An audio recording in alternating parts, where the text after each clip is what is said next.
Bismillahirrahmanirrahim. Assalamualaikum warahmatullahi wabarakatuh. Waalaikumsalam. Jumpa kita kembali pada pagi hari ini masih membahas masalah fikih, khususnya berkaitan dengan menghidupkan tanah yang mati. Menghidupkan tanah yang mati. Dikemukakan di dalam kitab matannya, A'udzubillahi minasyaitonirrajim. Bismillahirrahmanirrahim. Faslun. Ini suatu fasal. Wa ihya'ul mawati jaizun bisyartaini ayyakunal muhyi musliman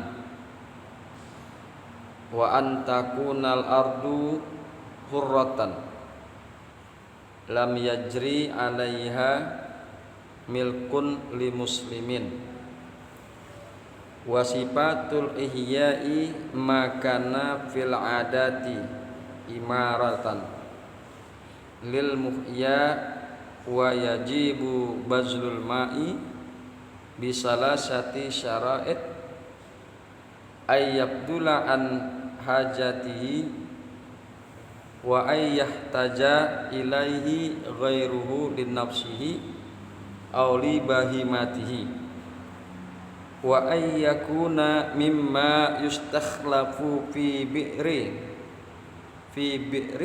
aw ainin. Itulah yang akan kita bahas pada pagi hari ini. Baiklah, mari kita coba melihat keterangannya. Wa ihya'ul mawati jaizun, dan menghidupkan atau menyuburkan tanah mati itu boleh. Bisarto ini dengan dua syarat. Ayyakunal muhyi musliman. Yang pertama, harus ada orang yang menghidupkannya ialah muslim, beragama Islam. Wa antakunal ardu hurratan. Wa antakunal ardu hurratan.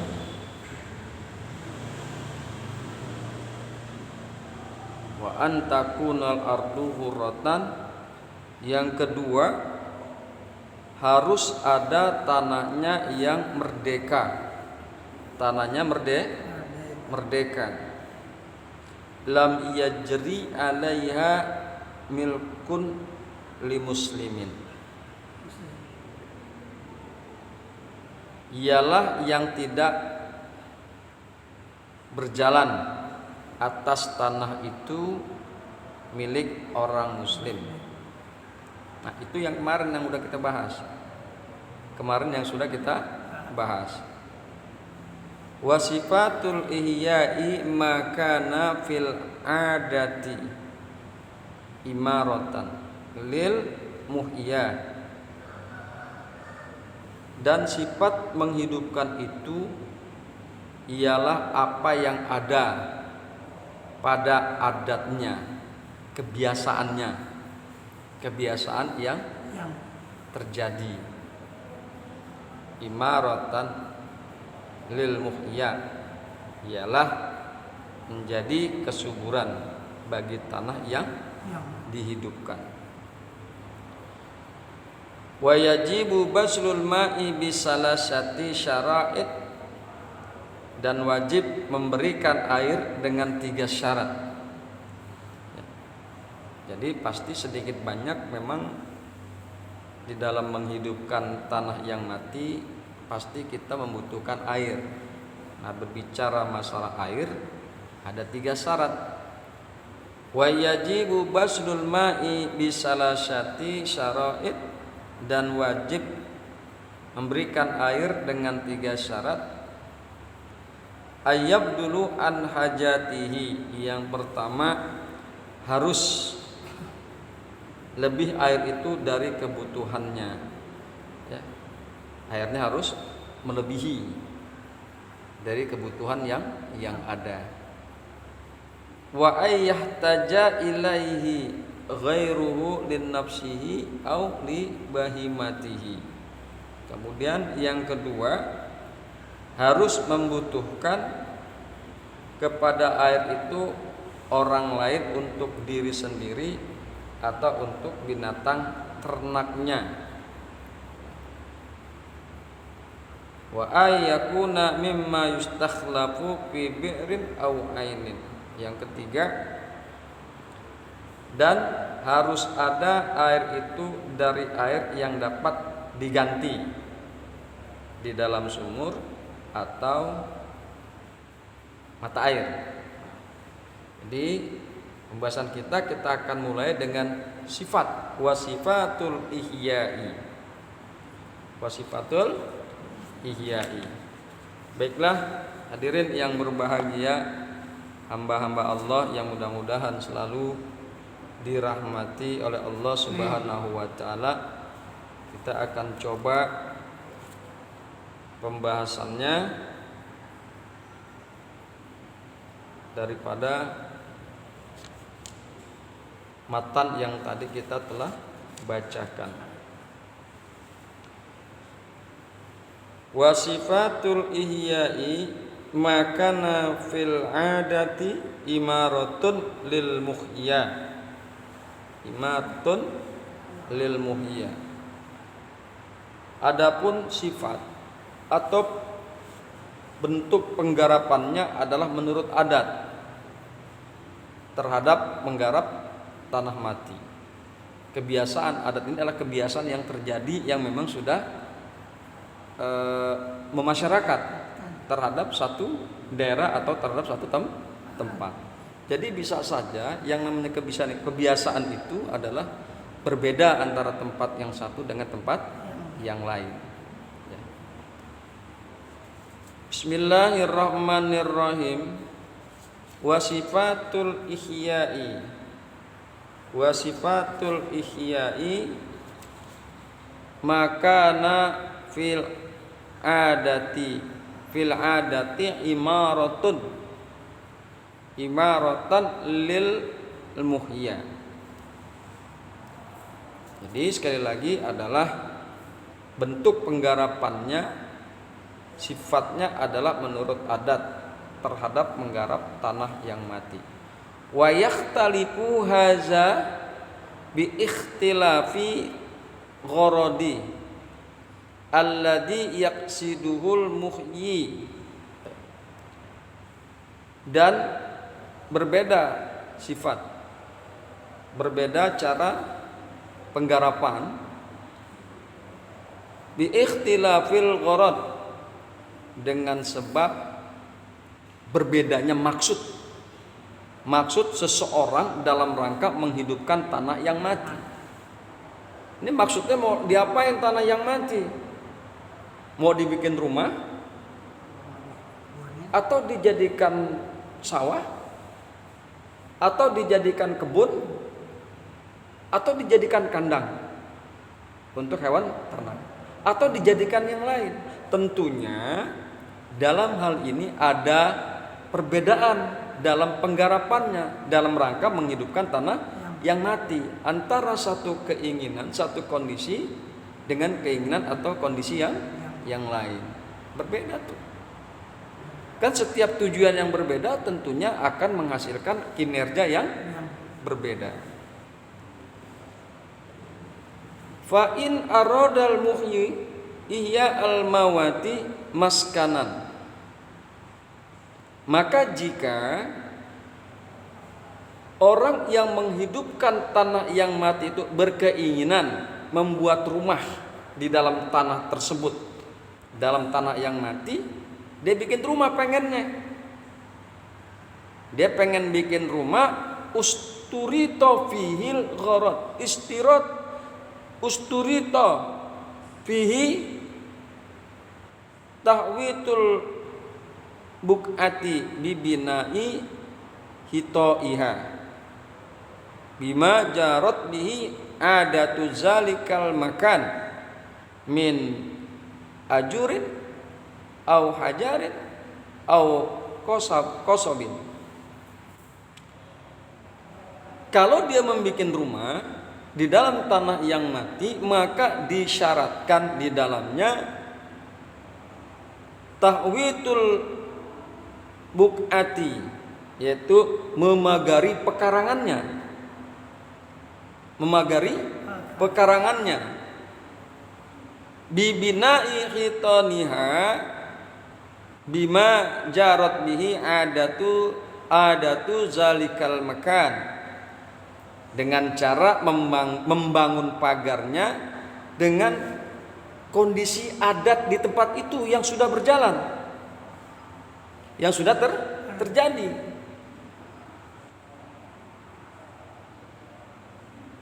Min ujrin, daripada memasang bata, ya, au hajarin atau batu, au kosobin atau bambu, mangga silakan. Silakan, apakah dia ingin memagar pekarangannya dengan batu bata dipasang, ataukah dengan bambu, ataukah dengan batu kali. Ya, lihat kebiasaan di daerah tersebut apa dan bagaimana. Nah, itu adalah cara jika memang tanah itu diperuntukkan untuk bangunan atau rumah. Wa turito aidon sakpu ba'diha wa nasbu babin, dan disyaratkan juga ada atap sebagiannya, ada atap dan pasang pintu, begitu ya.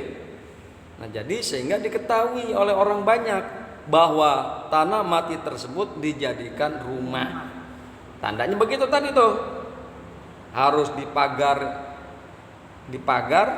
pekarangannya dengan batu bata atau bambu, dan harus dikasih atap sebagiannya dan dibikin pintu, sehingga orang menjadi tahu bahwa itu diperuntukkan untuk rumah. Wa in aradal muhi ihya al mawati zariyata dawab payakfi tahwitu duna tahwiti sukni. Nah, ini berbicara jika seandainya memang tanah yang mati itu ingin dihidupkan, tapi dia bikin kandang, mau kandang kebo kayak mau kandang kambing kayak, pokoknya dia menjadikan tanah yang mati itu untuk dijadikan kandang hewan. Wa in aradal muhi ihya al mawati, dan jika orang yang menghidupkan tanah yang mati berkeinginan menjadikan kandang hewan, fayakfi tahwitu duni tahwiti sukni, maka dia cukup memagari yang berbeda dengan memagar rumah. Tadi kan memagari rumah kita udah tahu. Nah, kalau memang dia ingin bikin kandang, ya beda cara memagarnya gitu. Wala yustaratu sakpu. Wala yustaratu sakpu, dan enggak disyaratkan pakai atap. Enggak disyaratkan menggunakan atap.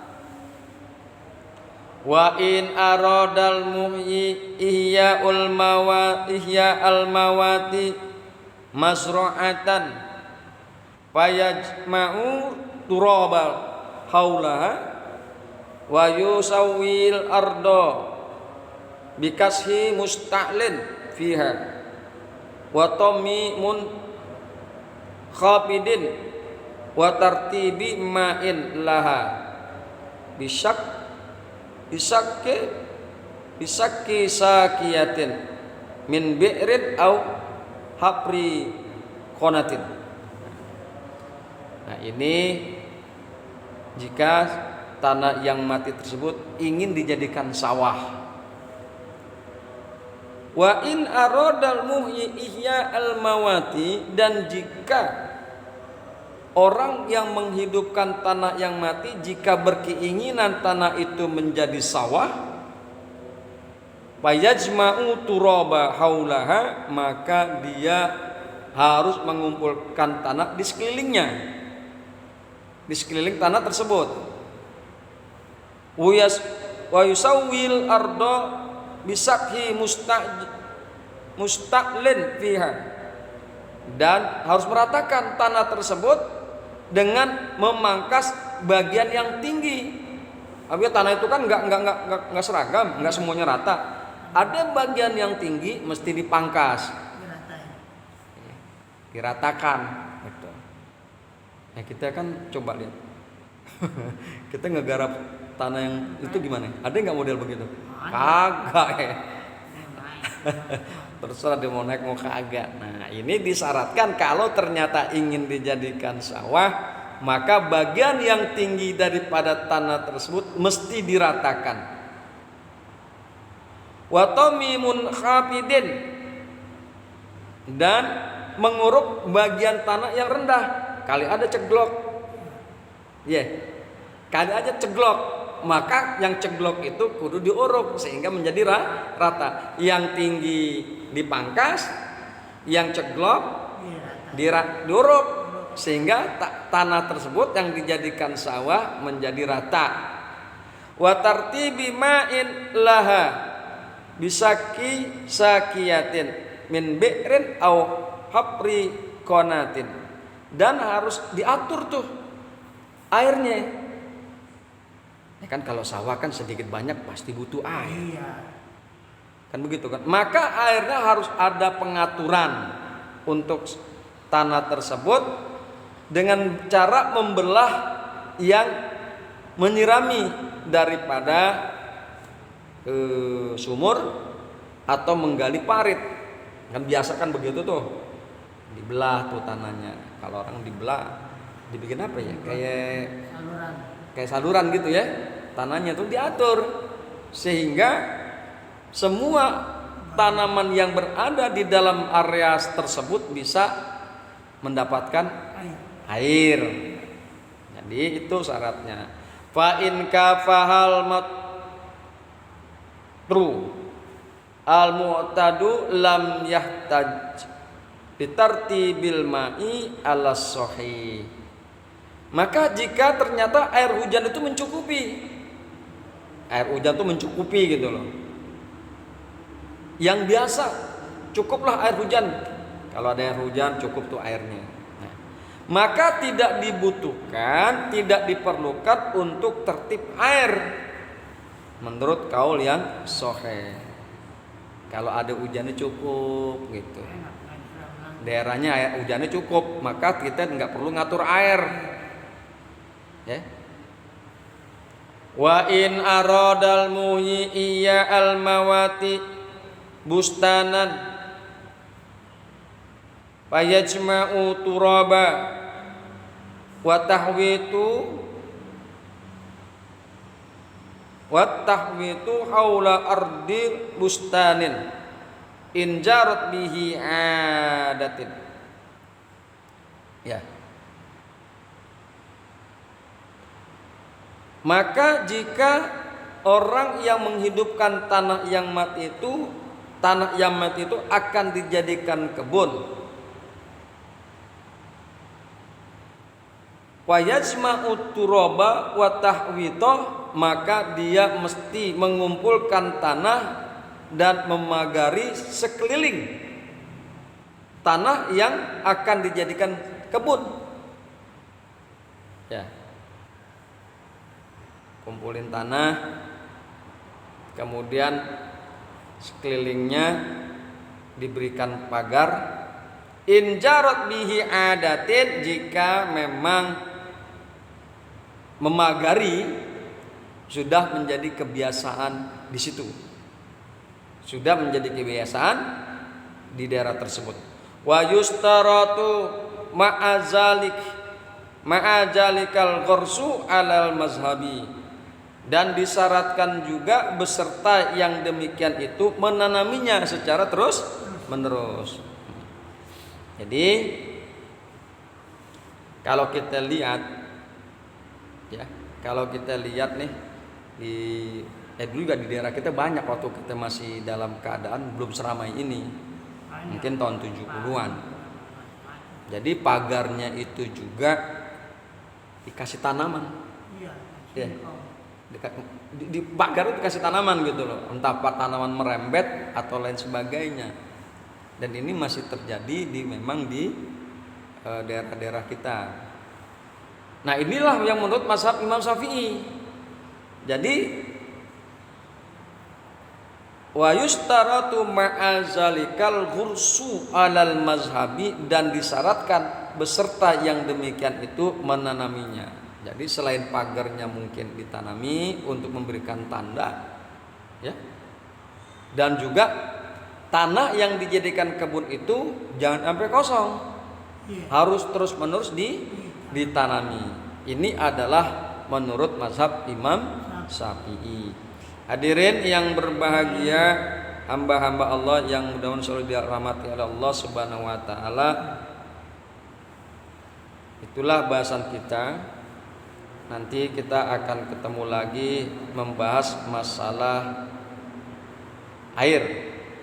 Wa'lam annal ma'al muhtasa bi syahshin, dan ketahuilah bahwa air yang ditentukan dengan seseorang la yajibu bazluhu lima siyati ghairihi mutlaqan, maka tidak wajib memberikan air untuk ternak yang milik orang lain secara mutlak. Wa innama yajibul bazlul ma'i bi salasati syara'id, dan sesungguhnya wajib memberikan air dengan sebab adanya tiga syarat. Besok insyaallah kita ketemu kembali dan akan kita bahas masalah air tersebut. Hadanallah wa iyyakum ajmain. Assalamualaikum warahmatullahi wabarakatuh.